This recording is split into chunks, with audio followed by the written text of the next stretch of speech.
السلام علیکم۔ آج ہم آپ کو حضرت محمد صلی اللہ علیہ وسلم کی زندگی کے بارے میں بتانے والے ہیں۔ اسلام سے پہلے عربوں میں مختلف سوچ کے لوگ پائے جاتے تھے۔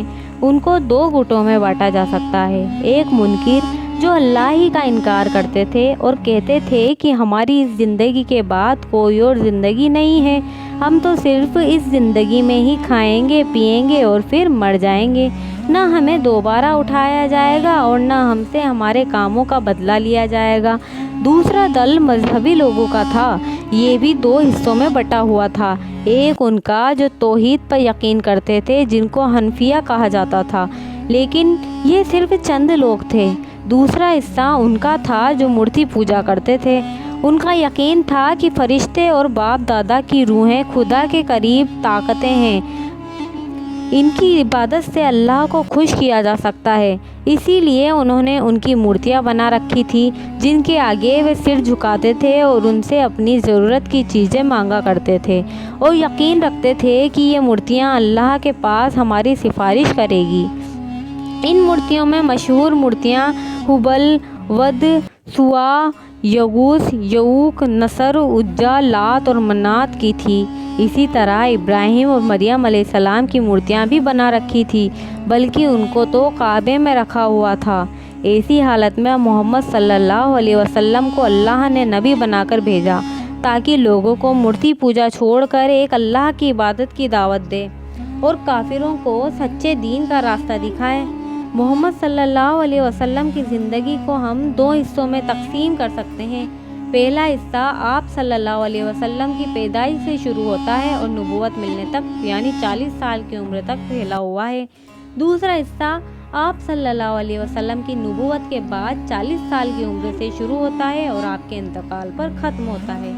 آپ صلی اللہ علیہ وسلم کی سیرت پر کچھ لکھنے سے پہلے یہاں کچھ عرب دیش اور مکہ شہر کے اس وقت کے حالات پر روشنی ڈالتے ہیں۔ عرب کی زمین سیریا سے لے کر یمن اور لال ساگر سے لے کر عرب کی کھاڑی تک پھیلی ہوئی ہے۔ یہاں کے باشندوں کا خاندان اسماعیل بن ابراہیم سے شروع ہوتا ہے۔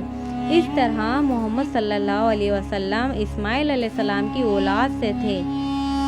محمد صلی اللہ علیہ وسلم کی پیدائش 12 ربیع الاول بروز پیر یا 22 اپریل 571 عیسوی کو مکہ میں ہوئی۔ آپ کے والد عبداللہ کا آپ کی پیدائش سے پہلے ہی انتقال ہو چکا تھا۔ صحیح حدیثوں میں آیا ہے کہ آپ کی ماں نے دیکھا کہ آپ کی پیدائش کے بعد ایک ایسا روشنی نکلی جس نے سیریا تک کے علاقے کو جگمگا دیا۔ جب آپ پیدا ہوئے تو عرب کی اس وقت کی رسم کے مطابق آپ کو کسی قریب کے گاؤں میں بھیج دیا گیا، جہاں آپ نے حلیمہ سعدیہ کا دودھ پیا اور دیہات کے کھلے آب و ہوا میں پلتے رہے۔ لیکن یہاں ایک ایسا واقعہ پیش آیا جس سے گھبرا کر حلیمہ نے آپ صلی اللہ علیہ وسلم کو آپ کی ماں آمینہ کے پاس واپس بھیج دیا، جیسا کہ صحیح مسلم میں ذکر کیا گیا ہے۔ آپ صلی اللہ علیہ وسلم کچھ دوستوں کے ساتھ کھیل رہے تھے کہ اتنے میں جبریل علیہ السلام آئے اور آپ کو نیچے گرا کر آپ کے سینے کو پھاڑا اور اس میں سے آپ کے دل کو نکالا اور پھر زمزم کے پانی سے، جسے وہ ایک سونے کے برتن میں لائے تھے، اس کو دھویا، پھر اس کو اپنی جگہ پر واپس رکھ دیا۔ اس وقت آپ 5 سال کے تھے۔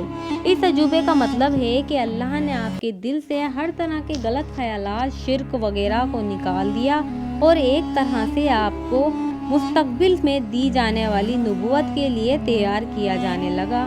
ابھی 6 سال کے بھی نہ ہوئے تھے کہ آپ کی ماں آمینہ کا بھی انتقال ہو گیا۔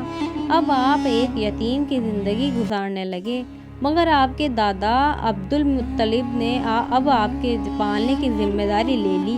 لیکن جب آپ کی عمر 8 سال کی ہوئی تو ان کا بھی انتقال ہو گیا۔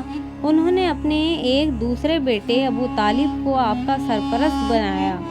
ابو طالب کو آپ سے بہت پیار تھا، وہ ہر طرح سے آپ کا خیال رکھتے تھے، تجارتی اور دیگر سفر میں بھی آپ کو ساتھ رکھتے تھے۔ آپ صلی اللہ علیہ وسلم بھی ان کی ہر طرح سے خدمت کرتے تھے۔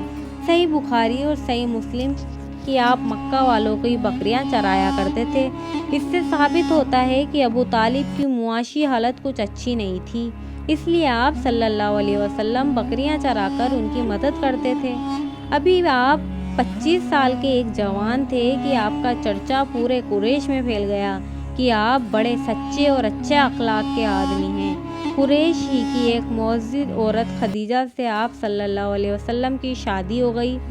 اس وقت خدیجہ کی عمر 40 سال کی تھی اور وہ 2 بار بیوہ ہو چکی تھی۔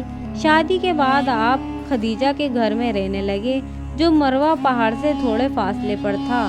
آپ ہجرت کرنے تک اسی گھر میں رہے۔ جب محمد صلی اللہ علیہ وسلم کی عمر 35 سال کی ہوئی تو قریش نے کعبے کو دوبارہ بنانے کی اسکیم بنائی، لیکن جب حجر اسود کو اپنی جگہ پر رکھنے کا وقت آیا تو ان میں مخالفت پیدا ہو گئی اور وہ آپس میں جھگڑنے لگے، کیونکہ ہر ایک قبیلے کی مرضی تھی کہ وہی اس پاک کام کو کریں۔ آخر میں سب سے زیادہ عمر کے آدمی نے یہ مشورہ دیا کہ کل جو آدمی سب سے پہلے کعبے میں داخل ہوگا وہی ہمارا اس معاملے میں بچولیا ہوگا۔ دوسرے دن محمد صلی اللہ علیہ وسلم سب سے پہلے کعبے میں داخل ہوئے۔ آپ کو دیکھتے ہی سارے قبیلے والے پکار اٹھے کہ یہ تو بڑے انصاف پسند ہے، ہم ان کو پنج مان لیتے ہیں۔ جب یہ مسئلہ آپ کے سامنے رکھا گیا تو آپ نے ایک چادر منگوائی اور اس میں حجر اسود کو رکھ دیا اور سبھی قبیلے والوں سے کہا، سب لوگ چادر کو پکڑ کر اوپر اٹھائیے۔ پھر آپ نے حجر اسود کو چادر میں سے نکالا اور اس کی جگہ پر رکھ دیا اور اس طرح